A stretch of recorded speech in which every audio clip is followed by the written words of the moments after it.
আবহমান কাল ধরেই বাঙালির রসনা বিলাসের সুনাম সর্বজন বিদিত। রাজধানীবাসীকে এই ঐতিহ্যবাহী বাহারি ধরনের খাবারের সাথে পরিচয় করিয়ে দিতে বনানীর কামাল আতাতুর্ক পার্কে শুরু হয়েছে বাংলার ভোজ। 3 দিনব্যাপী এই খাবার মেলাতে স্থান পেয়েছে দেশের বিভিন্ন অঞ্চলের বিখ্যাত খাবার। তারুণ্যের উৎসব 2025 উপলক্ষে tourism and hospitality industry skills কাউন্সিলের এই আয়োজন নিয়ে ইমরানুজ্জামানের প্রতিবেদন। বাংলার ভোজ নামের মধ্যেই কেমন নিজস্ব একটা গন্ধ আছে। উৎসবের প্রবেশ মুখে চোখে পড়বে খাবার তৈরির নানা পণ্য, নিজ ভূমিতে উৎপাদিত সবজি ও ফল, কুমড়া, রোজেলা, বরবটি, লাউ, কলাসহ নানা জিনিস। আছে বাংলাদেশ সরকারের মৎস্য প্রমোশন সংস্থা বাংলাদেশ মৎস্য উন্নয়ন কর্পোরেশনের রেডি ফিশ। গত বছরের 23শে মার্চ আর কি এই প্রজেক্টটা উদ্বোধন করে। আমাদের গ্রাহকদের জন্য এটা ওপেন আছে, এটা আমাদের অনলাইন থেকেও নিতে পারবে। পাশাপাশি আমাদের নিজস্ব শপ আছে, আমাদের ফ্রিজার ভ্যান আছে 6টা, যেটা দিয়ে 16টি স্পটে মাছ বিক্রি হয়, এবং এর পাশাপাশি আমাদের কাঁচা মাছের সার্ভিসও আছে। আপনারা যেটা চাবেন, অর্থাৎ নিরাপদ প্রোটিন যেটা আছে, সেটা আমরা বাংলাদেশ মৎস্য কর্পোরেশন থেকে সরবরাহ করতে পারবো। এছাড়া রয়েছে খানদানি বিরিয়ানি, তেহারি, পোলাও, কোরমা সহ মুঘল খাবার। সামনেই ভাইরাল রাজা চায়ের দোকান। বাট এখানে যে এটা ছিল আমি জানতাম না, তো এখন এসে দেখলাম। তারপর দেখলাম উনি অনেক সুন্দর করে চাটা বানাচ্ছিল, তারপরে আমি এটা নিলাম।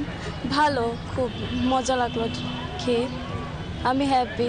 দেখলাম যে সবাই অনেক ফ্রেন্ডলি, যেই স্টলে যাচ্ছি সবাই অনেক সুন্দর করে কথা বলতেছে। সব দুবাইয়ে গেছিলাম, আবুধাবি আল সাফিয়া হোটেলে কর্মরত ছিলাম, সেখান থেকে আমার এই রপ্ত করা হয়। আমি ভেবেছিলাম যে বিদেশি চাটা যদি বাংলাদেশও খাওয়াইতে পারি, তাহলে আমার বিদেশি কারিগর বলবে দেশের মানুষ যে এত দামি চাও খাওয়া, আমি কিন্তু কল্পনাও করি নাই। একটু রাজার এটা বেশ ধরেছি, মানুষে যাতে চিনতে পারে সহজে এই বিখ্যাত রাজা মামা। এছাড়া সমুদ্রের খাবার কাঁকড়া, চিংড়ি ভাজা, স্কুইড, অক্টোপাস রয়েছে মেলায়।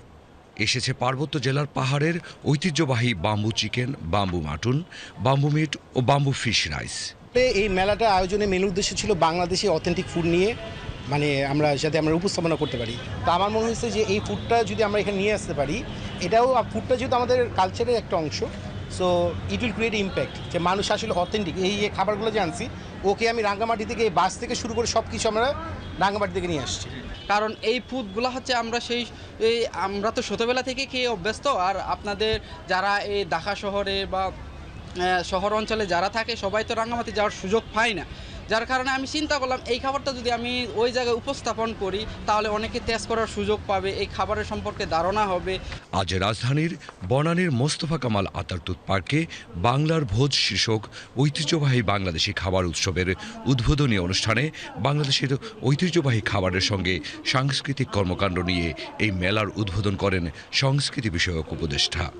আপনারা এই ফেস্টিভ্যালটাকে বাইরে নিয়ে যান, মেক ইট ইন্টারন্যাশনাল।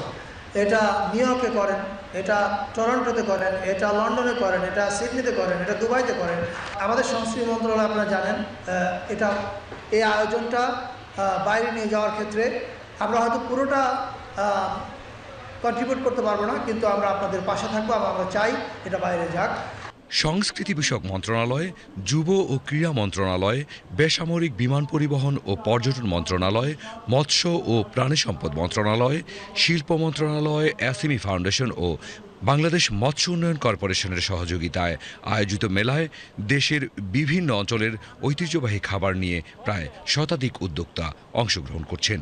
আমাদের দেশের সকল 5 স্টার হোটেলগুলোতে দেশীয় খাবারের উৎসব আয়োজনের আমরা উদ্যোগ গ্রহণ করব। Tourism and hospitality industry skill council যেহেতু দক্ষ মানুষ নিয়ে কাজ করে এবং তাদের চাকরির ব্যাপার নিয়ে আমরা কাজ করছি, তা আশা করি এই ইন্ডাস্ট্রিতে এই সংগঠনটি একটা কন্ট্রিবিউশন করবে এবং সেই ক্ষেত্রে এই আয়োজনটি একটি অনন্য আয়োজন হিসাবে পরিগণিত হবে। তারুণ্যের উৎসব 2025 উপলক্ষে tourism and hospitality industry skills কাউন্সিলের আয়োজনে উৎসব চলবে 8 ফেব্রুয়ারি পর্যন্ত, প্রতিদিন সকাল 11টা থেকে রাত 8টা। Imranuzzaman, BTV news.